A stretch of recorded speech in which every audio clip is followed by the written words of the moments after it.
అందరికీ ఒక విషయం మీకు మళ్ళీ ఒకసారి గుర్తు చేస్తున్నాను. తెలంగాణ ఉద్యమంలో అప్పుడు ఆ రోజులలో తెలంగాణకు సంబంధించిన ఛానల్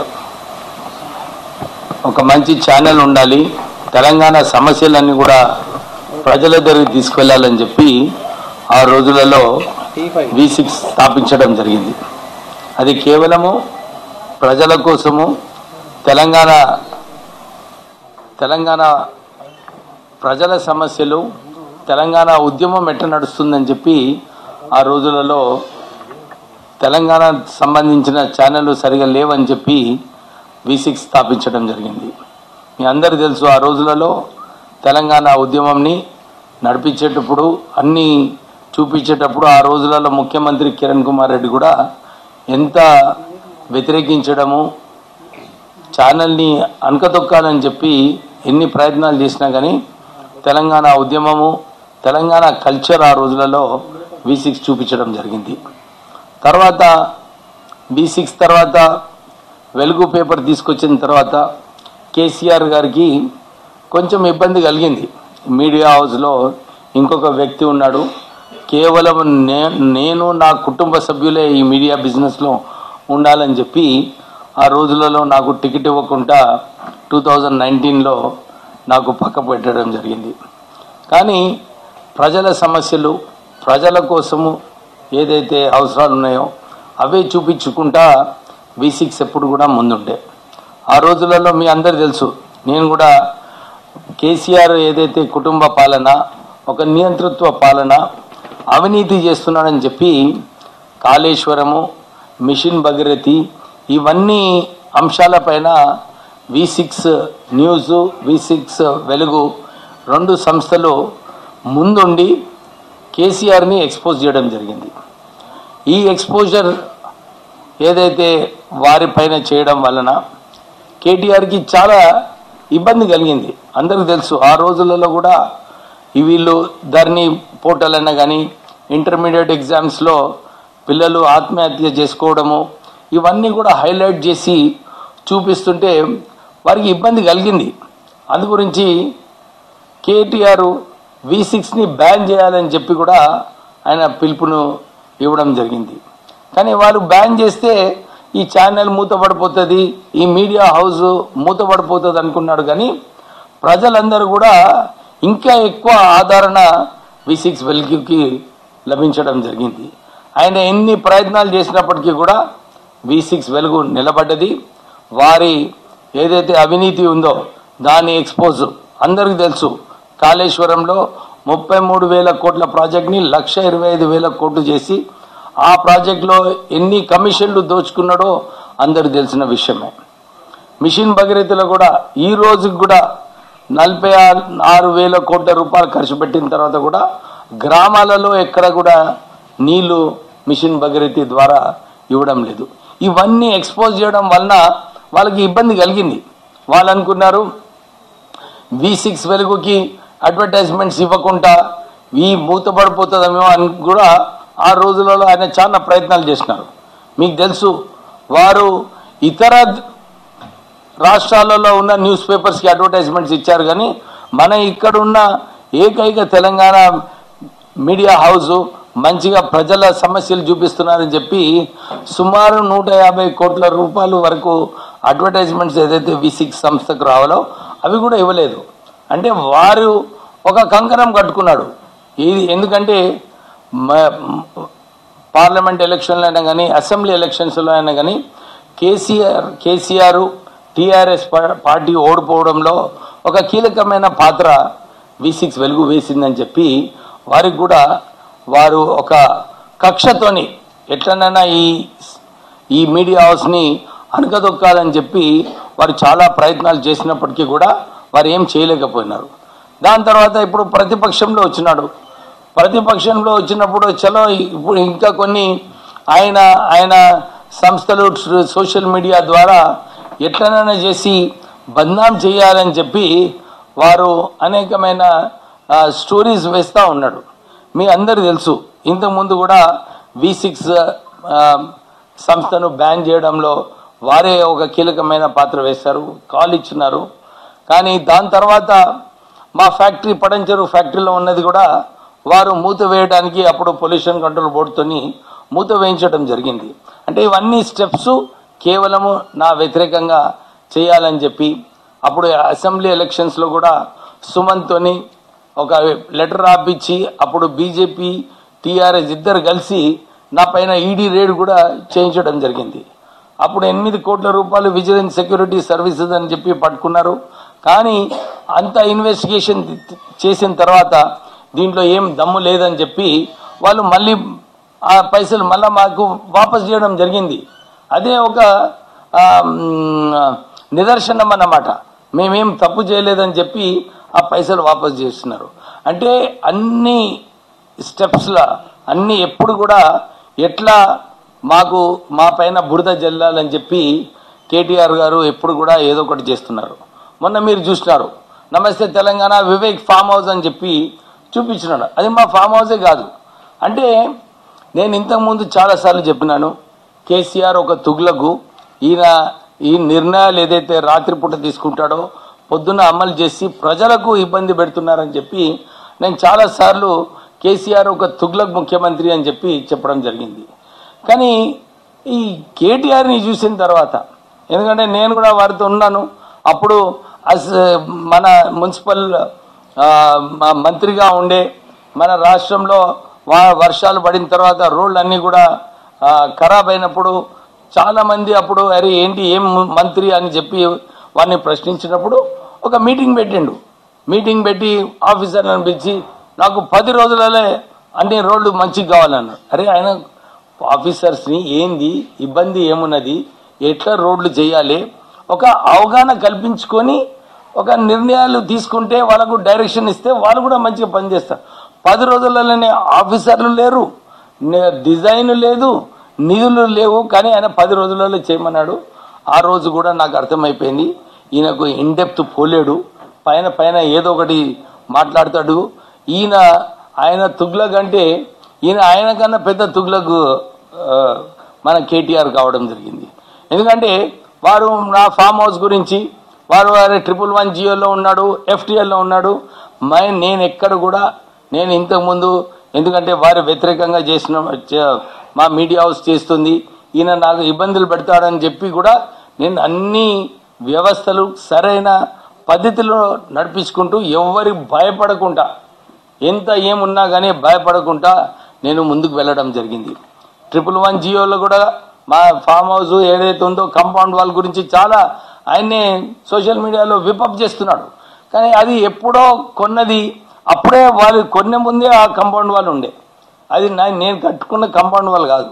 కానీ ఏదైతే చట్టం ప్రకారంగా జియో 111లో 10% రిక్రియేషన్ జోన్లో 10% కట్టుకోవాలి. నేను ఆ పరిధిలోనే నా కన్స్ట్రక్షన్స్ ఉన్నాయి. అంతేకాక FTL నుంచి నేను అవి కూడా జియోలు తీసుకొచ్చాను. FTLలో కూడా ఈ హిమాయత్ సాగర్ లేక్ మనకు 30 మీటర్స్ వరకు తర్వాతనే కట్టాలని చెప్పి చట్టం ఉంది ఇక్కడ, దాని ప్రకారంగానే చేసిన. కానీ ఆయన ఎవరో ఫామ్ హౌస్ అక్కడ అంటే సరిగా స్టడీ చేసే స్థాయిలో లేడు కేటీఆర్. నేను చాలాసార్లు కూడా చెప్పిన, అప్పుడు కూడా పార్లమెంట్ ఎలక్షన్స్ 2019లో కారు సారు 16 అని చెప్పి ఆయన వర్కింగ్ ప్రెసిడెంట్గా ఆయన ఏదో గొప్పగా చెప్పుకున్నాడు. కానీ మీకు అందరూ తెలుసు ఆ సమయంలో వారు ఎట్లయితే కేవలం 9 సీట్లు గెలిచినారు, వారి సొంత చెల్లె ఓడిపోయింది. అయితే నేను అప్పుడు వారికి చెప్పిన, అరే నువ్వు ఒక ఫెయిల్డ్ వర్కింగ్ ప్రెసిడెంటు, నువ్వు లీడర్షిప్ సరిగా లేదు, నువ్వు ఎప్పుడు ఫెయిల్ అవుతావు అని చెప్పి ఆయనకు మెసేజ్ పంపించిన. నేను అప్పుడు అమెరికాలో ఉన్నప్పుడు, నీ సొంత చెల్లెను గెలిపించుకోలేకపోయినావు, ఏం లీడర్ అవుతావు అని చెప్పి నేను ఆ రోజులలో ఆయనకు చెప్పడం జరిగింది. నేను చెప్పిన విషయం 100% కరెక్ట్. ఎందుకంటే మీరు చూస్తున్నారు ఇప్పుడు ఆయన లీడర్షిప్ నడిపిస్తున్నాడు. మొన్న అసెంబ్లీ ఎలక్షన్స్లో కూడా TRS పార్టీకి 38% వచ్చింది. ఈయన వచ్చిన తర్వాత 14% పార్లమెంట్లో. ఇప్పుడు ఈయన ఇట్లనే అసలు స్టడీ చేయకుండా ఇష్టం వచ్చినట్టు పేపర్లో మాట్లాడుకుంటూ ఆయన యాక్చువల్లీ ఈ హైడ్రాలో ఏదైతే అవుతుందో ఇప్పుడు ఏదో ఒక ప్రెస్ కాన్ఫరెన్స్ పెట్టి ఏదో ఒకటి మాట్లాడుతున్నాడు. కానీ నిజంగానే ప్రజల స్పందన ఏముంది ఆయన చూస్తలేడు. ప్రజల స్పందన అందరు కూడా ఇదే అడుగుతున్నారు. అరే నువ్వు మున్సిపల్ అడ్మినిస్ట్రేషన్ మంత్రి ఉంటివి, ఏం చేసినావు నువ్వు నిజంగా ఈ యాక్షన్ ఏదైతే ఇప్పుడు రేవంత్ రెడ్డి గారు చేస్తున్నారో నువ్వు ఆ రోజులలో చేస్తే బాగుండేది.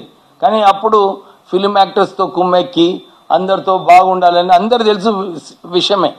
ఎట్లా కేటీఆర్కి ఫిలిం యాక్టర్లతో ఎన్ని సత్సంబంధాలు ఉన్నాయో అందరికీ తెలిసిన విషయమే. అప్పుడు ఆ సంబంధాలు ఉన్నాయని ఆయన అప్పుడు యాక్షన్ తీసుకోలేదు.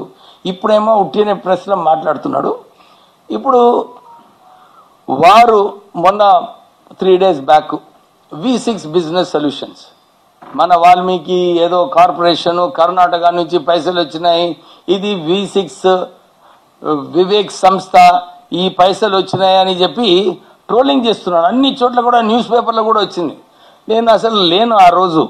నాకు అనిపించింది అరే సరే చెప్పనియండి, వాళ్ళు కూడా కొంచెం ఇన్వెస్టిగేషన్ చేసుకుంటారేమో, అవగాహన కల్పించుకున్నాక వారు మళ్ళీ సరిదిద్దుకుంటారు అనుకున్నా. కానీ నేను ఇంతకుముందు చెప్పినట్టు కేటీఆర్ ఒక పెద్ద తుగ్లకు, కేసీఆర్ కన్నా పెద్ద తుగ్లకు. ఆయనకు అసలు V6 బిజినెస్ సొల్యూషన్ అని ఏదైతే సంస్థకు 4.5 కోట్లు వచ్చిందో మీరు నెట్లో పోయి చూస్తే తెలిసిపోతుంది ఈ సంస్థ ఎక్కడ స్థాపించారు, ఈ సంస్థ యజమానులు ఎవరు, ఈ పైసలు ఎక్కడ పోయినాయి అందరు తెలుస్తుంది. నేను నిన్న నెట్ మీద పోయినా, నెట్ మీద పోయి చూస్తే క్లియర్గా ఉన్నది. ఈ డైరెక్టర్స్ ఎవరైతే ఉన్నారో ఈ V6 business solutions, Asha Rani and జిజ్ఞాసా గుగ్లాని, వీళ్ళిద్దరూ ఈ కంపెనీని స్థాపించారు. అది కూడా బెంగళూరులో ఎక్కడుందంటే హంపీ నగర్ బెంగళూరు మెయిన్ రోడ్లో ఉన్నది. అంటే ఆయనకు ఇంత కూడా నిజంగానే ఈ V6 బిజినెస్ సొల్యూషన్స్, ఈ V6 సంస్థకి ఏమైనా వాస్తవం ఉన్నదా లేదా అని కొద్దిగానే అవగాహన తెలుసుకోవాలి. కానీ అందరూ ఇష్టం వచ్చినట్టు అరే వివేక్ దొరికిండు ఏదో ఒకటి బురద జల్లాలని చెప్పి ఇష్టం వచ్చినట్టు పేపర్లో రాసుకున్నాడు, ఇక్కడ రాపించుడు, అన్నీ ఏదైతే స్టోరీస్ వచ్చినాయో అన్నీ కూడా కేటీఆర్ ప్రోత్సాహంతోనే రావడం జరిగింది. నేను దాన్ని తీవ్రంగా ఖండిస్తున్నా, ఆయనను ఛాలెంజ్ చేస్తున్నాను. నిజంగానే నువ్వు ఏదైతే నా మీద ఆరోపణలు చేసినావు నిరూపించు, ఏదంటే దేనికన్నా సిద్ధంగా ఉన్నాను. నేనైతే నిరూపిస్తా. కేటీఆర్కి, కేసీఆర్కి, కవితకి, మీకు అందరు తెలుసు కవిత దగ్గర ఖాళీ అపార్ట్మెంట్ ఉండే, కానీ ఈరోజు ఎంత పెద్ద బంగ్లా కట్టిందో అసలు ప్రెస్ వాళ్ళు పోయి అక్కడ ఒకసారి తీయాలి ఎట్లా కట్టుకున్నారు, చైనా నుంచి ఎంత మెటీరియల్ తెప్పించింది, ఇవన్నీ కూడా ఎక్స్పోజ్ చేస్తే కేటీఆర్కి చాలా నష్టం అవుతుంది. కానీ నేను దాంట్లో ఎక్కువ చెప్పకుండా కేటీఆర్ లీడర్షిప్తోని, ఎందుకంటే ఆయన ఇన్డెప్త్గా పోవాలి. నిజంగానే నా పైన ఇలాంటి అలిగేషన్స్ పెట్టేటప్పుడు మ్యాటర్ స్ట్రాంగ్గా ఉండి నిజంగానే ఎనిమిని కొట్టేటప్పుడు మొత్తం కొట్టాలి, ఫ్యాక్ట్స్తో కొట్టాలి. కానీ తప్పులు పెట్టుకుంటే బూమరాంగ్ ఎవరి మీద అవుతుంది, కేటీఆర్ మీదనే అవుతుంది. నాకు V6 బిజినెస్ సొల్యూషన్స్కి ఏం వస్తలేదు. నేను అందుకోసానికి నా మీద ఈడీ రేడ్ అయినప్పటికీ కూడా నేను ఆ రోజులలో చెప్పిన అరే నిజంగా దమ్ము ధైర్యం ఉంటే ఏం చేస్తారో చేసుకోండి. ఇప్పటి వరకు ఏం చేయలేకపోయినారు. నేను ఎప్పుడు కూడా ఇన్ని సంవత్సరాలలో ఒక సంస్థ ఏదైతే ఎన్ని సంస్థలు నడిపిస్తున్నానో చట్ట ప్రకారంగా ఒక పద్ధతి ప్రకారంగా ఎక్కడ కూడా తప్పులు చేయకుండా నేను ఈ సంస్థలన్నీ కూడా నడిపిస్తున్నాను. మళ్ళొకసారి నా పైన ఏదైతే ఇలాంటి తప్పుడు అలిగేషన్స్ ఏదైతే పెడుతున్నారో దాన్ని నేను తీవ్రంగా ఖండిస్తున్నా. ఎప్పుడన్నా రెడీ ఉన్నా, ఏ విషయంలోనైనా కానీ నేను ఓపెన్ బుక్, నా దగ్గరికి వచ్చి ఎవరు కూడా ఏదైనా కూడా అడగవచ్చు, నేను చూపిస్తా. అబ్సల్యూట్లీ ఎక్కడ కూడా భయపడేది లేదు. నాకు ఏముందంటే గర్వము, నేను 2019 తర్వాత ఏదైతే టీఆర్ఎస్ పార్టీ వ్యతిరేకంగా పనిచేసినానో వారి ఏదైతే సమస్యల పైన ఒక స్ట్రాంగ్ స్టాండ్ తీసుకొని ఏ అవినీతి ఏదైతే కేటీఆర్ వారి కుటుంబ సభ్యులు చేసినారో ఇవన్నీ కూడా ఎక్స్పోజ్ చేయడంలో నేను కీలకమైన పాత్ర వేశాను.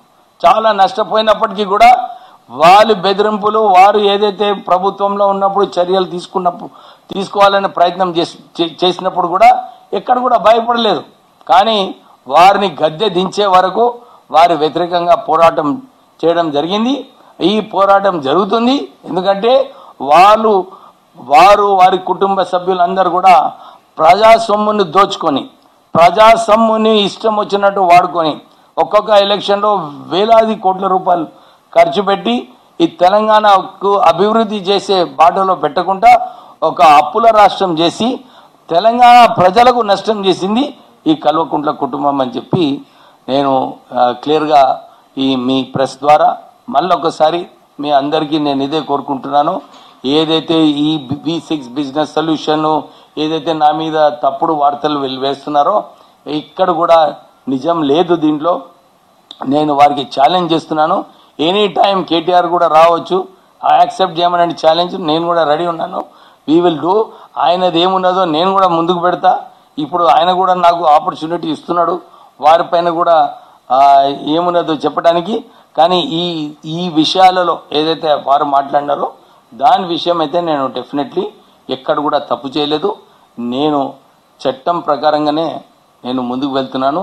నాకు V6 బిజినెస్ రిలేషన్స్ నాకైనా కానీ V6 సంస్థకైనా కానీ V6 బిజినెస్ సొల్యూషన్స్తోని ఏమీ ఎక్కడ కూడా వాస్తా లేదు. 100% నేను ఇప్పుడే చెప్తున్నా కదా బ్రదర్. ఇప్పుడు మీరు నెట్లో పోండి, కంపెనీ రిజిస్టర్ ఉన్నది, మీరు అక్కడ చెక్ చేసుకోండి.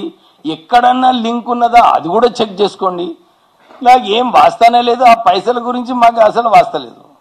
ఆ కంపెనీతో వాస్తా లేనప్పుడు ఇంకా వేరే ఇంకేం వాస్తా ఉంటుంది.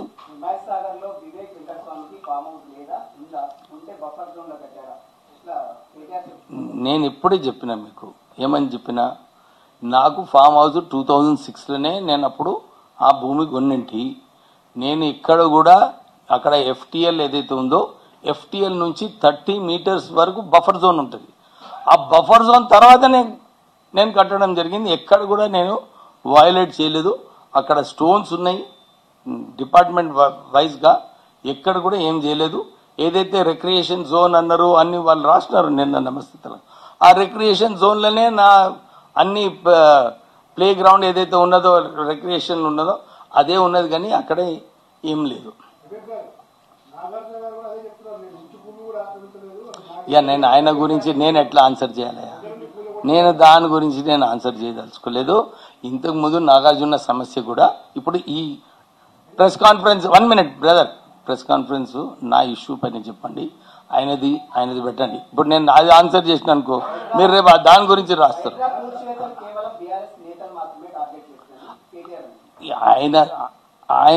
ఆయన మంత్రి ఉండే కదనే, ఆయననే మున్సిపల్ అడ్మినిస్ట్రేషన్ మంత్రి ఉండే 10 సంవత్సరాలు. ఆయన ఎందుకు చేయలేదు? నిజంగా చూడాలనుకుంటే ఆయన 10 సంవత్సరాలు ఉన్నారు కదా వాళ్ళు ఇప్పుడే చెప్పినా నేను ఫిలిం యాక్టర్స్లతో అనేది చాలా సంబంధాలు ఉన్నాయి. అందు గురించి ఆయన యాక్షన్ తీసుకోలేదు. ఇప్పుడు రేవంత్ రెడ్డి యాక్షన్ తీసుకోండి. చలో, థ్యాంక్ యూ.